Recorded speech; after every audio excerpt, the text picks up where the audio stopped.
আসসালামু আলাইকুম। আশা করি সবাই ভালো আছেন। আজ আমি আপনাদের দেখাবো লেহেঙ্গার নিচের ডিজাইন কিভাবে অঙ্কন করতে হয়।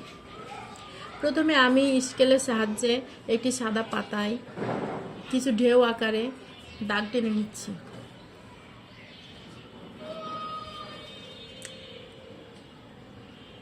তারপর আমি এখানে একটা বড় পাতা আঁকছি। পাতা দুইটা একই সমানভাবে আঁকার চেষ্টা করবেন আপনারা। তারপর এই পাতার ভিতরে আমি একটা গোল বৃত্ত করছি এবং বৃত্তর চারি সাইডে কিছু ছোট ছোট ফুল আঁকছি। এই ছোট ফুলের ওপরে আমি আবার কিছু পাপড়ি অ্যাড করছি। পাপড়িগুলো সমানভাবে আঁকার চেষ্টা করবেন এবং পাপড়ির চারি সাইডে আমি লম্বা লম্বা রেখাও যোগ করছি।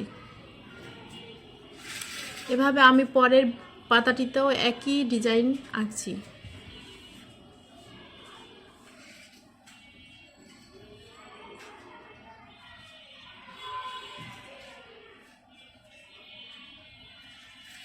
এভাবে তারপর আমি এই ফুলের পাপড়ির ওপরে কিছু পাতাও অ্যাড করছি। এই পাতাগুলো ফুলকে জীবন্ত দেখায়। দেখেন কত সুন্দরভাবে একটি লেহেঙ্গার ডিজাইন আঁকা হয়ে গেল। ভিডিওটি যদি আপনাদের ভালো লেগে থাকে তাহলে অবশ্যই লাইক করবেন, কমেন্ট করবেন এবং সাবস্ক্রাইব করবেন। সবাই ভালো থাকবেন, সুস্থ থাকবেন। আল্লাহ হাফিজ।